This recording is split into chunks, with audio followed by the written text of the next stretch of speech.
Hi, today we've got a Skoda Yeti, 2012 this one. Customers complaining of water leaks, rain leaks inside the car. Quite generalised sort of rain leaks. She's not sure where they're coming in. All she knows is that the inside of the car is getting really damp, but it's difficult to find out where it is. There's no puddles. It's just getting very moist inside the car. So this is one kind of about simple ways of tracking water leaks in cars, which apply to all cars. It just happens to be a Skoda Yeti that we're looking at the moment, but they're notoriously difficult to find rain leaks. So there are some quick, easy ways to go. Obviously, the first thing you do is look for a sunroof. No sunroof. Okay. So next thing, look at your bulkhead.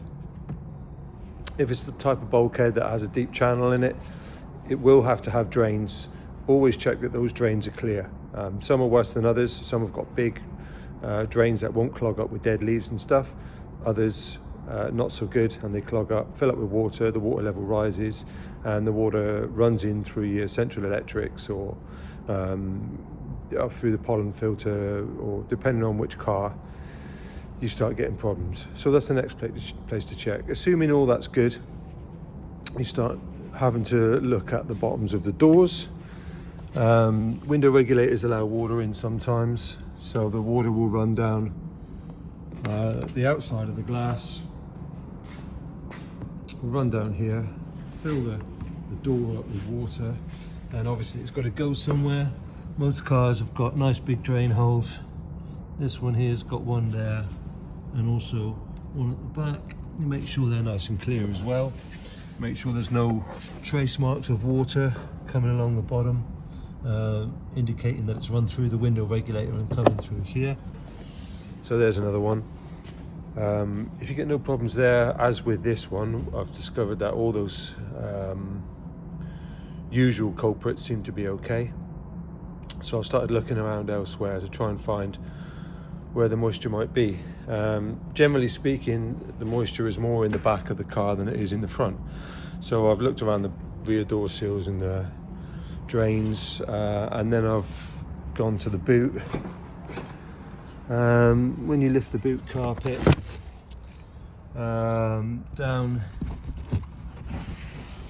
underneath your tool foam, there's some sort of generalized moisture there, which is sitting in the bottom of the boot.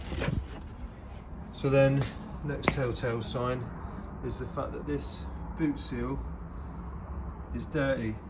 Obviously it's dirty because there's a dog climbing in and out, but it doesn't look as if the door's been acting on this seal anywhere.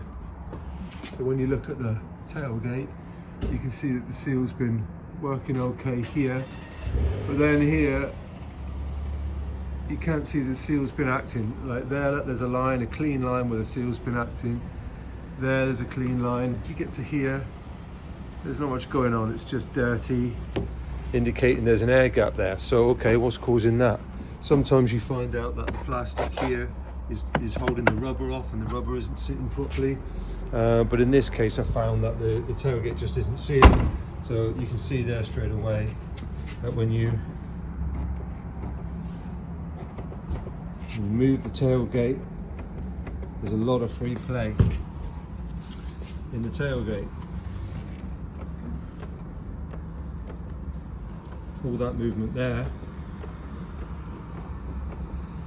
hopefully you can see that.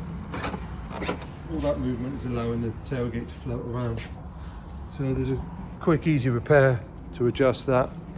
The latches that hold the tailgate in,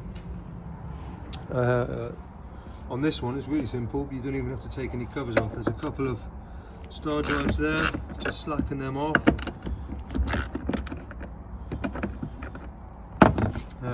You can get the striker, and now you can move the striker around.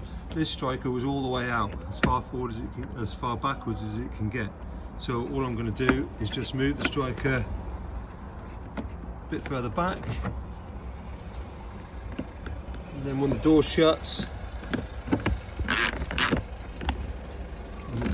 it will pull the tailgate in tighter against the seal, hopefully eliminate all that movement.